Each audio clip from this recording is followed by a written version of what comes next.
if I would see this guitar in a film, like I was like that's a nice guitar. That I want to have that one.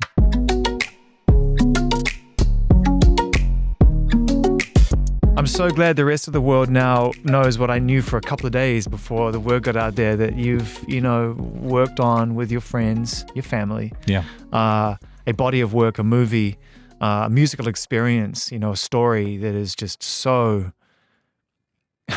out of the box creative and so interesting. And you've taken on so much, man. Sincere congratulations on the success of Sinners. So deserved. And it's so good to see you, my friend. How are you? Thank you, man. Yeah, it's great to see you. Great to be here. I'm so happy you enjoyed the film and you got to see it early. So yeah, and I got to see it on the big screen, the biggest screen. Yeah, you saw it on 70 millimeter IMAX. Yeah, yeah. Isn't that a crazy experience? Very immersive and overwhelming at times. And I think all the areas that you wanted us to be overwhelmed with imagery and symbolism and feeling, it was really like, at times it was very an emotional experience, It is an experience you probably can't get anywhere else, in that format. And then with the sound, we spend so much time on the sound design and really making it immersive. So yeah, we're going to get to all that and amongst other things and talk a little about life and just stretch out and have a great chat, man. I've been looking forward to this. And so let's stay where we are. Let's stay with Sinners. And look, you've set the bar high for yourself. Ryan has set the bar high for himself.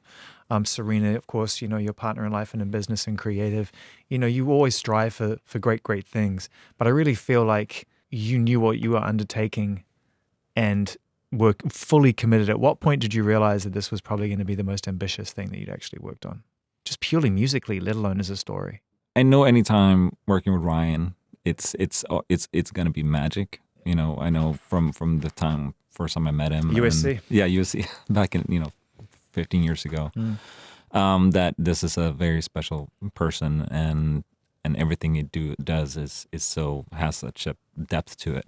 Can I be annoying and just stop you right there when we can zero in on that? Because it's just, I don't want to let that moment pass. How do you know when you meet someone for the first time that they're your person? Well, it's some kind of connection where you're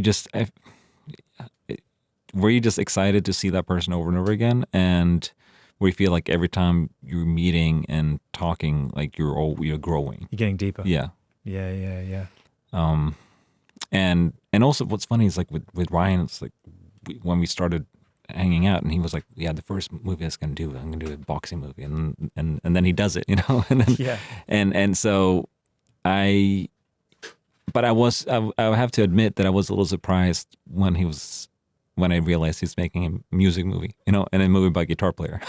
He started to FaceTime me when he was writing the script and asking for some guitar lessons because he was learning how to play it. And you're like, sure, man, I know a guy called Bob down the road. He's $50 an hour. What the fuck are you calling me for? That's where our friendship ends. And you're like, dude, come on. You know how much I charge an hour for this?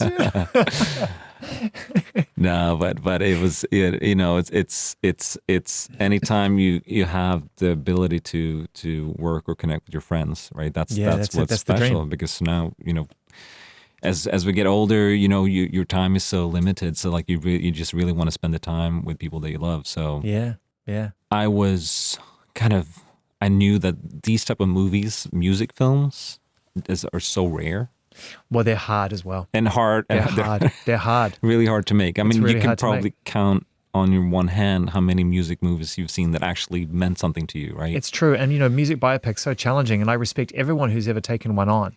Yeah. And some of the roles have been carried out like within an inch of perfection. Yeah. And I still don't leave getting a sense that I've learned anything new, or that as a music fan, I can't go there all the way, all the time. Does it make sense? Yeah. I mean, I feel like as a musician watching a movie and knowing so much about music, you're always going to look at that, so hone in on small little details. Like, is that guy really playing? Is that, do they know what they're doing about music? But also, so much what we love about music, Ludwig, is not performative. Yeah. It's feeling. Yeah. And when you put something on a screen, it's by its very nature becomes more of a performative experience, which makes it harder to bring the feeling with you. Yeah, and that's what Ryan did so genius with his film, how he wrote that into the story, right? It's not a performance. It's this all every music scene we see. It's because of the story with the character and how to propel the story of the film. So nothing feels like that's just there for them to perform. Like it's all it feels so natural. Yeah, at times it feels like it could be a dark musical. At times it feels far more of a cinematic experience and less of a music experience. There are times when I could just close my eyes and I'm just very much in the music world. Yeah, the music's very authentic, naturally, but not an easy challenge. To move into a period like that.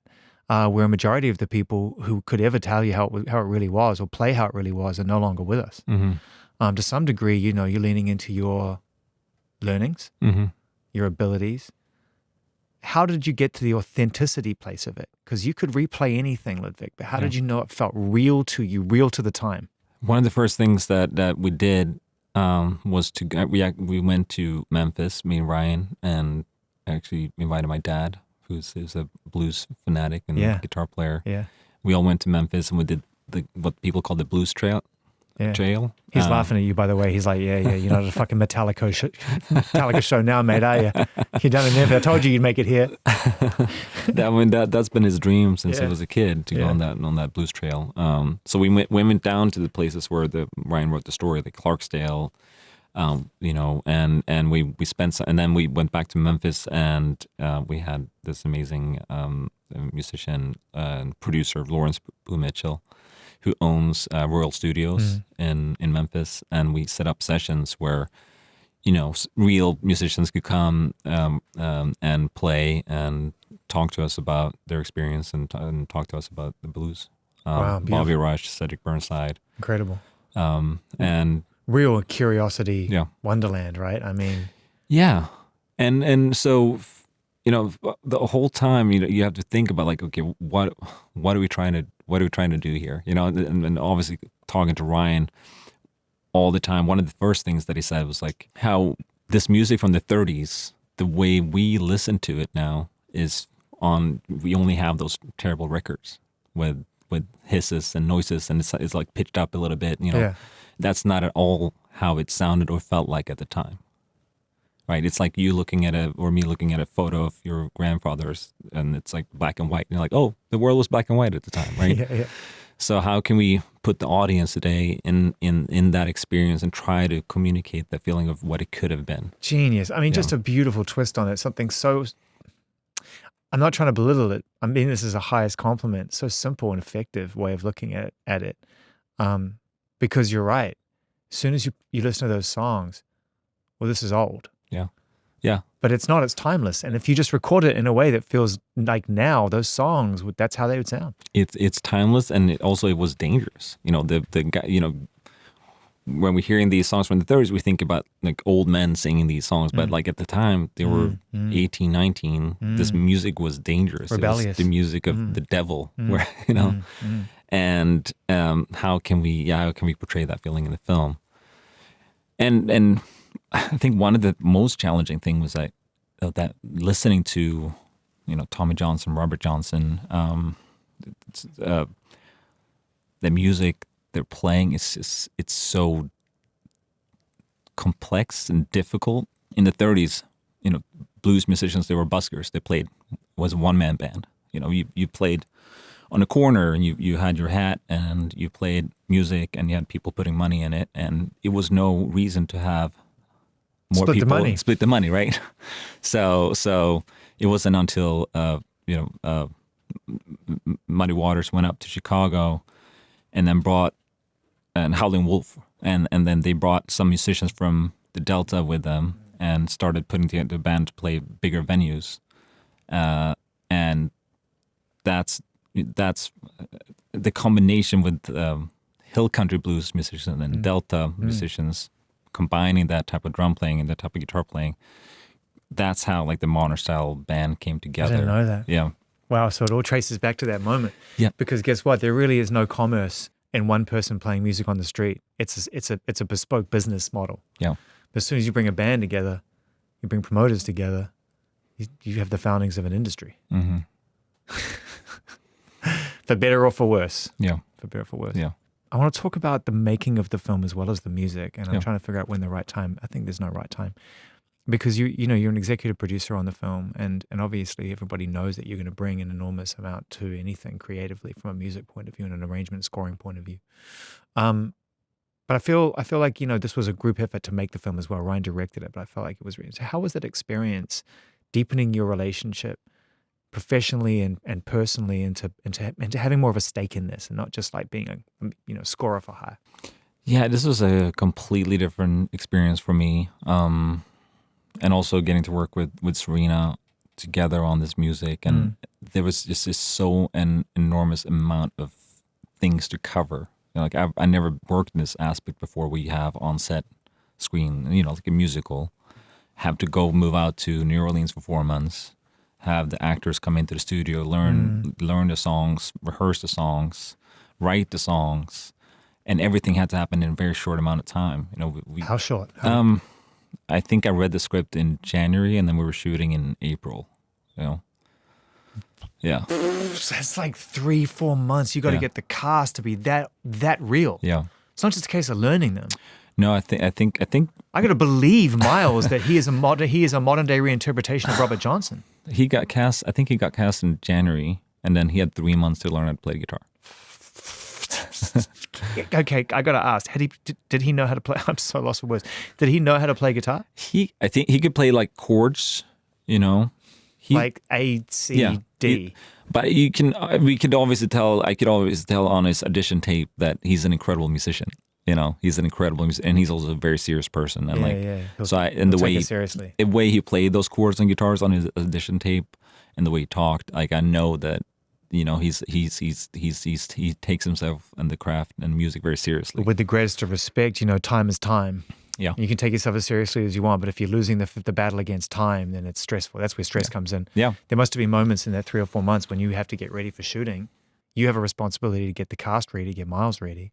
There must have been real out of your depth moments. It was, yeah, because also it was also on the script, like there's original songs in the script, and we don't have the original songs. We don't know what they're gonna sound like, and so finding the right people to write the songs with. We found a great guitar teacher in Philly for Miles, Randy Bullen. So amazing guitar teacher. Miles went there twice or 3 times a week for 3 months, learned to play. And it's also not just, the guitar that he's playing in the film, which is playing live. It's not just noodling. It's a slide guitar. He's doing the melody and accompaniment, and he's supposed to be singing. And he's supposed to be, at that moment in time, the greatest living guitar player who ever lived. Yeah. Otherwise, why the fuck is the world coming to an end around him? And he does it with so much confidence, and it's, yeah. I mean that scene when you see him playing with Michael B. Jordan when Sammy and Stack are in the car for the first time. Love that scene. That's genuine reaction from Stack, not from brilliant. Miles. That's brilliant. Him hearing him sing for the first time, like that's real, and you feel that translates to the audience too. And Ryan designed that. Ryan knew that Michael B. Jordan would be hearing Miles play for the first time in the car. You think? To the best of your knowledge, I think so. Yeah. Sounds like it, the way you're describing Ryan. It sounds like he's got all the chess moves. I mean, that's yeah. When you start seeing the movie over and over again and find all these like storylines and find all the meanings of scenes and there's endless, right? Everything has a purpose. Yes, everything does, and it's an enormous amount of detail. You're right. It's a multiple watch film, which holds you in good stead. Yeah, and I loved all the little kind of nods. I loved the devil went down to Georgia bit. Okay, all right, the bad guys played the fiddle. That makes sense. You know what I mean? It's just there's little things there where it's just like, even the sound, like the fiddle can sound like that type of string can sound eerie and aggressive, and at times it can be played badly, as unlistenable. Yeah. So it does have a violence attached to it. Yeah, and also like history-wise, like going back in time, like this black string bands, like it was black musicians playing violin, playing banjo, playing guitar. So much of what we know in music today has been shaped by the music industry, right? So, going back in time, the first 2 record labels was one was called Race Records, which was where the black artists were recording.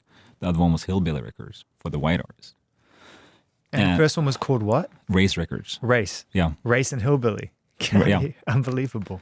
And so already from the beginning, it was already divided in the sense where the Hillbilly literally records, and it wasn't until the white audience didn't buy the race records, and it wasn't until those records came over to England, Rolling Stones, Beatles started buying these records from these black blues musicians, and they've been these musicians already been playing for lots of years, and so people, these blues musicians started getting famous in Europe first, and eventually then in America. God, man, so many things I didn't know, and I've been living my life in servitude. But also when these white British musicians started playing the blues, it wasn't called blues anymore then, right? The label's like, oh, this is something else, Yeah. It's rock music. Yeah, because again, we're now in an infrastructure where it can be capitalized upon and commercialized, right? Which requires a language. Yeah. It's all about language. Yeah. Right. And what I love about this film is that it has a very unique language between the characters. There's clear division between what's going on either side of the table in terms of who's trying to achieve what. But it really kind of pulls you apart in terms of who you're rooting for sometimes. Right. It does. Yeah. You automatically think, oh, the vampires, it's the bad guys, and they are in a way, but also like after seeing it several times, like people are like, okay, actually, these guys, Remick is actually thousands of years old, and he is Irish, and Irish was colonized by the British, That's so right. he's in his mind, he's trying to save them from what he went through, Let's talk a little bit, as much as you can, about how this experience was for Ryan, being such a good friend of yours, and as someone who obviously helmed the entire project from a sort of like ideological point of view, from idea to conception to deliverable. He's taken on big projects in the past, but he went to Clarksville to write this, right? He wrote it, and then we went, and then we went there. But he had an uncle from Mississippi. But this undertaking.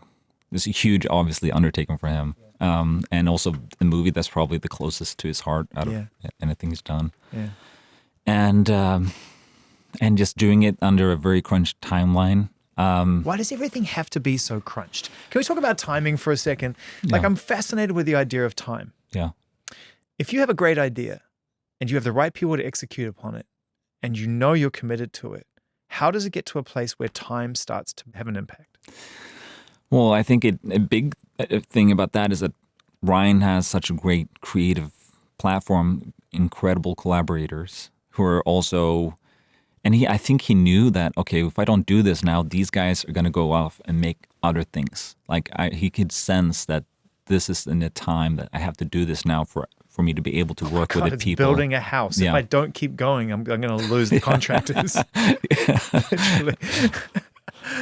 Wow, that's crazy. And it was like being there in New Orleans, like I had Serena and I, we got a big studio called Esplanade. It was like in a big church. So we were there every day working with the actors. They would come out from set, like Miles will be shooting a 12-hour day, coming to the studio, rehearsing, learning the songs, singing the songs, recording the songs, go back to set. Everyone was just giving it all, and after we've been in the studio for 12 hours, we would go to set. We did 1 month of night shoots from like 7 p.m. to 7 a.m. So like brutal. After a 10-hour day in the studio, we would go to 10 hours in the swamp when they're shooting. Oh my God! in Rocky Road to Dublin. You're becoming the vampire. So yes, yeah. But also, being able to, having your partner there is like. Being able to collaborate like that, it was key to everything. It's the dream. How surreal did it get after a month of night shoots? My friend does that sometimes in his job, and he says that sometimes the world does just feel like it's upside down. I fortunately for me, for that 1 month of night shoots, I'm probably on set maybe one or two days a week. And I don't know how Ryan does it. Ryan's there 12 hours making 1,000 decisions in heat with the bugs, the locusts of swarms of bugs, alligators and snakes, and then you saw all this. This is all around you. Yeah. We were driving out to the swamp. We were driving in Louisiana. Like I'd never done that before, but like you on the freeway, on the side of the freeway, you see like cadavers of alligators, like half alligators. It feels like a different planet. So that was a new experience for me. And then when Ryan was not shooting, he was like, prepping for the next day. So like, I don't know how that man slept. I don't think he did. What a beautiful partnership you've been able to forge with him. Incredible. And not just him also. I mean, some amazing collaborators over the course of your career to date. So how do you balance that? You have a certain way of working with Ryan that I'm sure comes very naturally. You've done some incredible work with Christopher Nolan. How do you get to a place where the collaboration is balanced for you, no matter who you're with? What is the art to great collaboration? Well, that is a great question. I think when we started the interview, we're talking about friendships and we're talking about how, you have a connection, right? And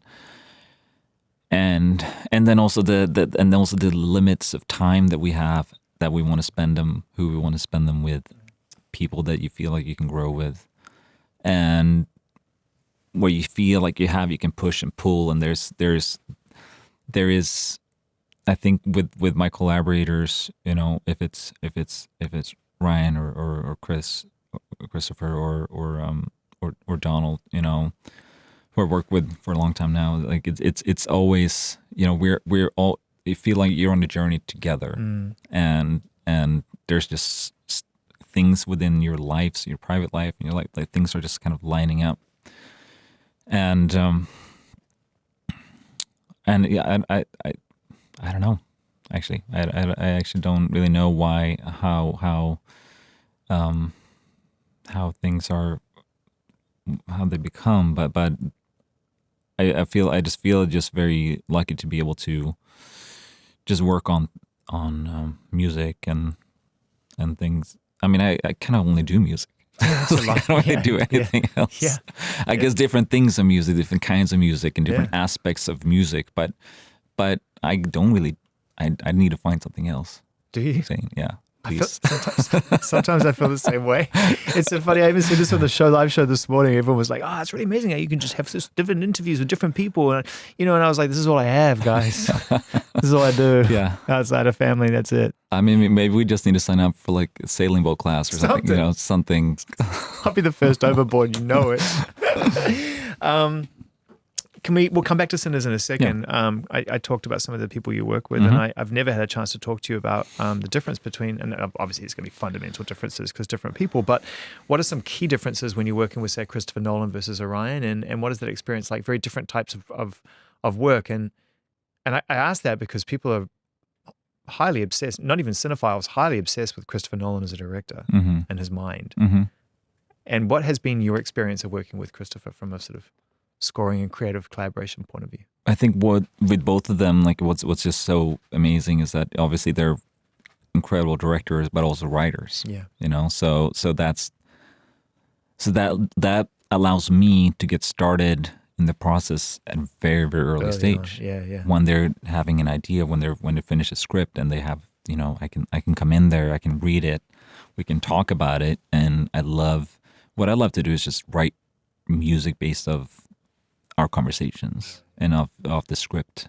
So, because then I don't have any. Then I can just write music, right? I can create the images and in my mind. I'm not tied to a screen. Yeah, do not for hire necessarily. Yeah. It's not like, oh, we've done everything else. Let's get the music cat in. Let's figure that part out. Yeah, it's like you're right there. But I definitely have worked on a lot of movies where and shows. I've been doing this for quite some time now. And there's that movie with Jack Black when he's sitting and writing in front of the TV screen. Do you know which one I'm talking about? Is that the one with that? He's the film composer. The Holiday. I like. I feel it feels really nice to be able to write music, just based of a script and based of ideas and thoughts and I think what's really important with Chris and with Ryan is like they're really when you have time, that's when you can really experiment. Yeah. And because they have time, so they're not like, hey, this is a great idea, but I don't have time for you to go off into some journey and come back and let's do it. No, yeah, we're working together on this. And I'm starting to write music. Chris is listening to it. We talk about it. It's very and we do it in person play it, music, listen. So it's a very and over again, listen to the song, listen to the music, and talk about specific instruments, talk about ideas, and so it's just extremely collaborative. First of all, as an observation, what a beautiful, beautiful level of trust you're able to achieve, and what a great amount of positive energy that must give you confidence that you're on the right path. The fact that you're able to get there. But I think about a film like Oppenheimer, which was, I mean this is the highest form of compliment. I've only watched it once, and I will watch it again, but I need time because it was so affecting. It was so beautiful. But I'm not going to watch it like 10 times in a row, right? So I got to ask you what that was like to work on, because every score is different, every immersive collaboration is different, and that film, at least from the movie theater, from the seat in the movie theater, felt like everybody was, not just Christopher, was wearing the responsibility of telling that story. It's funny because you're working on something so intense for a long period of time, and then you move on to the next, and all when we start talking about this again, like all these memories are coming back, and it was so it was such a big movie and big undertaking, and so much music. And I'm not really thinking about it. I'm like, okay, I need to depict what they're doing. I'm not thinking about that in my mind. I think in the back of my head. Yeah. I think it's like, okay, well, the music need to channel what progression sounds like, and I think visually, I was able to see a lot of the material early on when they were doing these experiments with atoms, like swirling, and just seeing those kind of experiments made me really inspired. And then you go into Deep Black Hole, and which is a fun place to be. Then I guess that's why I'm in this, to get those moments when you feel like there's no time, there's no sense of time. I love the way you just described that, like the idea of just going into your black hole and realizing that the only focus you need is just in the present moment, really, right? Yeah, and that's those moments that I live for in music, right? And on every, at least if I have one of those on every project that I work on, then I feel like I'm doing the right thing. Yeah, that's why trust is so important. People trusting me, the director, the writer, trusting me that and allowing me to go there, and being excited what comes back from there, and also, these movies are not small movies. There's a lot of people involved, but my collaborators, they have just such a clear vision, and people. So you feel protected. Yeah, I feel protected. I feel the trust in me. Yeah. It's a beautiful thing. Do you get emotional when you see it back on the screen for the first time, and the score is sitting there, and you're with other people, right? Like, I get emotional when I hear music with other people sometimes more than I do on my own. Yeah, even just having a playback and I'm playing my music, and if we're in the same room, it's a completely different feeling, right? Yeah. If I'm playing my music for Christopher Ryan, and I'm sitting there in the same room, like I can immediately tell what if they like it or not, even if you're not talking. Yeah. So Sinners has been enormously successful and continues to be. I mean, it is one of the biggest films in recent memory, and rightfully so. Such a great result for an interesting story to reach people and capture people's attention and hold it. Yeah, we're constantly told all the time that the capacity for stories to be interesting and reach a wider audience is becoming minimized by our attention to detail, or our attention deficit syndrome, I should say. So this must be rewarding for you, but how does it sort of affect your decision making, if at all, when for someone who came out of local college, local environment, a creative home, went to USC, very specific studies, you weren't put on the road to stardom. It wasn't like, you know what I mean? Like, it was art first, and yet you're playing in a big business now with big success. Does it sort of translate for you at all? Do you consciously try to reject that information? Do you embrace it? How do you deal with the growth? Anything I do, I really need to have a good time doing. I want to have fun when I'm doing it. If I'm writing music for a film or for a song, or like, I want to feel like I'm enjoying this. And there's been a few times where it's like, okay, if I'm not feeling good right now, if I don't like what I'm doing, I just need to kind of step away and just stop doing it, because then it's like a job, you know. And of course, I know that what I'm doing is a job, but I don't really feel like it is a job, because I love it so much. Yeah. That's And the dream. And yeah, and it is a dream. And I also, you know, I also feel like I do want to, as much as I can, I do want to inspire. You know, with Sinners, for example, like it's probably my most personal score out of everything, because I'm like, the movie's about a guitar player. I'm a guitar player. Yeah. Like I wrote the whole score on the guitar, and I feel like I want to have, you know, maybe somewhere there's someone like me when I was 7 years old or 9 or 10 years old and watching this film, and like, okay, I want to play this, you know. I want that, and that kid is going to pick up the guitar and try to play this song, you know. And You're right. It's more tactile.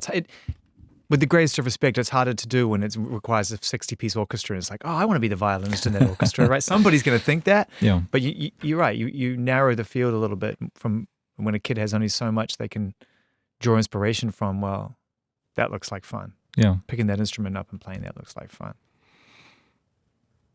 Do you have one to your I brought it. to your left? Can we take a look at it? Yeah, of course. I brought this is the Preacher Boy's guitar. This is the one he actually played? Yeah. That's the one he's wearing in the film. So. Oh yeah! Wow! Was it beat up when you got it, or was it beat up? No. This is actually a 1932 dobro guitar from 1932. I would normally, under any other circumstances, ask to play that, but it should stay with the owner. But I feel like that's got real spirit in it. So what was it? Yeah. Okay, let's talk about instruments. Yeah. When you picked that up and played that for the first time, Yeah. what did you feel? It was at the Norman's Rare Guitar Shop in, I think it's Tarzana. Dangerous place for guitar heads. Well, I knew Ryan wanted to have a resonator guitar, and this is the resonator, and That's the amp, right? yeah, exactly. That's the amp. You know, at the time you didn't have real amplifiers. They had this to kind of push the guitar out. And Just push so the happens to sound look out. fucking rad as well, by the way. It happens to look rad, and it happens to be a fucking great weapon to hit vampires in the head with. It's made from the right materials. Yeah, it's beautiful. You couldn't ask for a better instrument. Yeah. So you picked it up at Norman's, and how did it speak to you? What did it say? I was like, it just looked so badass. Yeah. And if I would see this guitar in a film, like, I was like, that's a nice guitar. I want to have that one. I just love all the chips and all the wear. I have an early 1940s Martin, just a small mini Martin. It was really beautiful. I picked it up and the music just played. Yeah. And it always reminds me, and I love your take on this, about the spirit of the instrument. Yeah. Because to me, everything is moving particles and energy, right? And so the instrument to me is carrying stories and all kinds of things going on. Do you think about that when you hold that in your hand? I think about that a lot when I'm writing music. Yeah. Especially when I'm writing the music on instruments, which is something that the last 5 years, 6 or 7 years, like I've really been trying to write my scores and my music playing the instrument and playing a real thing, because this speaks back to you. As right? opposed to notation by memory or by skill. No, instead of sitting by a computer. Got it. Right, and a computer keyboard. Yeah. And something that kind of looks like your mixer board, and writing the faders and playing like this on something that is just taking your information. Yeah, composition by grid. Yeah. Yeah. Without giving any sort of resonance, any kind of wave or any this gives back to, it's talking back to you. So That's it. It talks back to you. Yeah. It's a conversation you're having. Same with a real piano, or if you actually play a real drum, like it's giving you a wave form back to you. You know. Did Norman tell you what the origin of that guitar was? At least where it came from? They didn't actually know. The thing, it belongs to the devil. Don't you bring the devil into this house, Ludwig Göransson. It's gonna come dancing back home with you. Yeah, I love it, man. I love the stories that instruments, if they could talk, could tell. Like, how many living rooms has that sat in? How many cars has that ridden in? How many times has that been snatched out of someone's house as a form of revenge over a disagreement? Or, you know what I mean? Absolutely, and yeah, I mean, Serena has a violin from I think like 1700s, and that's a tool that survived. I don't know what 300 years of being on horseback and being. Isn't that crazy? Yeah, it's also a mortgage for a house. Those violins are crazy. You can find some crazy stuff. Yeah. Holy shit! Yeah. You start going down that rabbit hole. That's a whole other thing. Yeah, I mean, I've spoken. I met a musician once who told me he had a $2 million cello. Yeah. You aren't surprised. No. Everyone else watching this is very surprised. This was not $2 million. No, but you know what? It's made fucking $85 million in its first weekend. So, hey, there it is. Drop the bomb. Nice. Yeah. How did you celebrate the box office? Let's have some fun. How did you celebrate when you started getting the numbers in? I mean, we've seen lots of retellings of these stories. When people make movies about making movies, there's always a scene where it's like, the box office numbers are in. What's going down? It's happening in the studio on Apple TV Plus right now. So where were you when you started getting the information? I was in Italy. Serena and I and actually the kids, right after the London premiere, we actually just went straight to Italy. Smart run. Yeah. And spend some time in Sicily. Actually, because I find it like you work on something for a very long time and it's so intense, and I do feel like sometimes if you stick around in LA or whatever you finish the project, if you stick around with your normal life, you kind of get into like a depressed thing, right? Yeah. I mean, at least for me, like you're like, okay, I finished this. I guess I'll go to the studio today and like not think about the movie anymore. Yeah, dude, you are speaking my language. I suffer from circus leaves town syndrome, like you wouldn't believe. Yeah, so, I need to like start making new memories straight away. So so that's, you go away, you do your little couple of weeks of vacation, and really just think about something else. But so we were there actually in Italy, and we actually saw the movie. It's called Il Peccatore in Italian and Spanish, I think. But we saw it in Italy, and it was dubbed, and it was only me and Serena and one other person in the theater. We saw it with the dubbed version, but you're like, oh man, this ain't happening. I mean, we need good news from back home real fast, because right now I'm looking at the box office. It's bad. This is bad, guys. Yeah, I was worried for a little bit, but then I opened up my phone and I was like, oh, this is it was just so nice to see. Not obviously the box office is incredible, but just like seeing the sheer response of people that are like inspired, people loved it. People that like feel inspired to create. Like there's people like sending me videos like them playing the song, if it's this song from the film, or if it's maybe they're playing something with a slide guitar, like, I want to try to play blues guitar now, or people like drawing or painting. Like it feels like it's just made people inspired in general. I think that's really cool. It is a remarkable thing you've undertaken here, all of you as a team. And just to zero in on the music for a second, for you, I guess I want to know how you know it's good enough, because you're a guitar player and you could pick up a guitar in your living room in front of your friends and knock out a blues lick and be like, good enough. Yeah. But when it's got to represent, like we're talking about, the 1930s, in a time when America is like the rest of history, forever, I'm sure. Yeah. I'm sad to say, fighting its demons, and music is the central core value proposition of this story. Mm-hmm. How do you know, okay, that riff is good enough to hang a hook on it? I think it's a great question. I think what's also really important about knowing that is this good enough is also like there's also a lot of things that I'm not gonna play. I can play a blues guitar riff, like, but I'm not gonna. There's a few score cues that has some guitar solos, beautiful blues guitar solos. Like, I'm not gonna sit down and play those. There's people that can do it 1,000 times better than me. That has it in their soul, and so for those blues solos in the score, like I had Kingfish, incredible blues guitarist, and Eric Gales playing, ripping guitar solo. Went during the whole shootout. That's during the whole shootout. That's a crazy scene. That's a crazy. Yeah, scene. how crazy is that? Like, I'm playing like this kind of 11/8 guitar riff, and then you have Eric Gales like blasting like finger bullets soloing over that. That's what I mean. Is like with The Devil Went Down to Georgia, instead of killing each other with fiddle riffs, I feel like the electric guitar is literally mass murdering people. I know.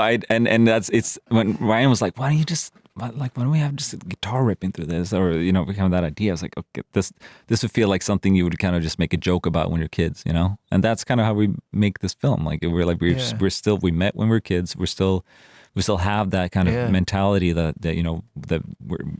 me scoring his first student film in my little bedroom at USC is like, we're still the same people, Love that.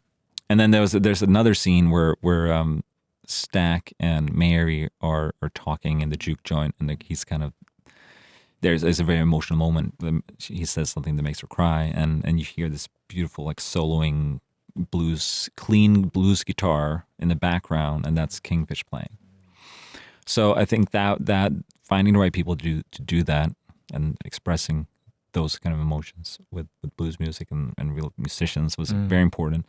And then the other thing I would say is this for the original songs, finding the right people to write the original songs with. Yeah. Because like I said, like these Robert Johnson's, these songs from the 20s and 30s are extremely difficult to play and to sing, and how do we make songs like that today? So working with musicians that are incredible instrumentalists, like Raphael Sadiq, and Super Freak Unique, Brittany Howard, and these are musicians that incredible artists that can also play, and we were able to write those songs that the movie needs. I love that you worked with Jerry Cantrell as well, as a massive Alice in Chains fan. Jerry Cantrell. We did, for the soundtrack, we did some songs from the score. I was able to work with Jerry Cantrell. Was that, I mean, these are moments for you. Okay, so let's talk about you as a music fan. Yeah. You've got very broad taste. It's shown in your work, and I know that you grew up and you formed your identity through heavy metal music. Basically, that was like, this is mine. Yeah, I'll meet you back on the blues trail. 30 years time. So, how much of this is kind of fantasy football for you a little bit as well, where you go, okay, it's got to be right for the soundtrack, it's got to be right for the song, but shit, I'm a massive Alice in Chains fan. Like, I would love to work with Jerry Cantrell one day. Like, does that play a role? Absolutely. I think I feel very fortunate to be working on projects that where I can call someone like Jerry Cantrell, I can call like James Blake, I can call Don Toliver. Ryan is a massive music head. Yeah, he knows all. Well, he's all Bay, musicians. Bay Area man. I mean, that's a big part of. Yeah, he was a massive Alice in Chains fan. Yeah, that's cool. Yeah, that's cool. He was listening to them when I was writing the script. Wow, so that was playing a part. I did read that kind of like 90s grunge music was kind of a big part of that.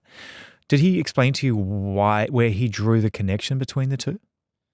What drew him to that musical landscape in order to cover this one?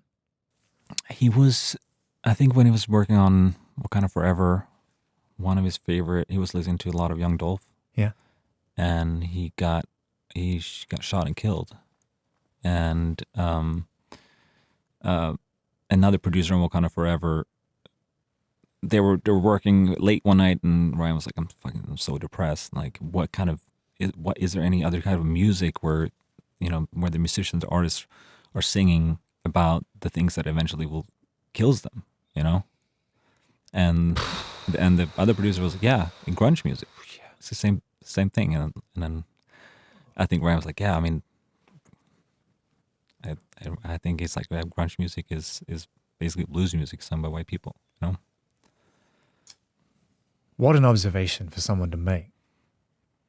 We talk about manifestation in so many positive lights, and I've used it when talking about rap music to my friends and on the air, where I've said, you want to know, in my opinion, why rap music became the fastest selling, most successful genre of music in a record amount of time? Because people were talking about things they didn't have, and then they attracted them. Yeah. It came to them. It's like, I have this. Yeah. Well, now I actually do have it. But equally, in music, when you go to the dark places, sometimes it can also happen too. Yeah. It's crazy that he would even ask that question just to try to kind of better understand, because we've lost so many greats. I mean, I think about like who's left from the 90s. It's just fucking nuts. It is very sad. Yeah. Very sad. The music is so phenomenal. And the beautiful thing about watching this film is that you'll go and listen to the soundtrack and appreciate the music, but you'll carry the images with you in your head. And I love that about it. I love that the movie plays in your head, regardless of whether you're watching it on the screen, which is a beautiful example of the symbiosis the two of you have. Yeah. Let's spend the last few minutes just talking about music. Yeah. And away from movies for a second and just talk about like where the studio sits for you. Not where you're scoring and working with Serena and working on big projects for big screens, but you know, the other fun side of it. What's that? Making albums and collaborating, writing songs. I mean, yeah. You know, is that of any interest to you? Do you still have a desire to collaborate with artists? Yeah, I mean, I definitely feel like on Sinners, you know, we really got to do that. I got to combine the two elements that I really love and put it up front and center in the film in a way where this is a song, you know. And you did that on Wakanda too, but I mean, I don't feel like you've made aside from Donald, you haven't. Yeah. I mean, dude, you made Haim's first EP. You were a producer before you even doing scores and stuff, right? Or around the same time. Yeah, around the same time. Yeah, no, I do love making songs. I do like working with artists. You know, and for me, that's always been really important for me, for my own musical journey, for my own growth, to sit with another, not just, I mean, no disrespect to directors.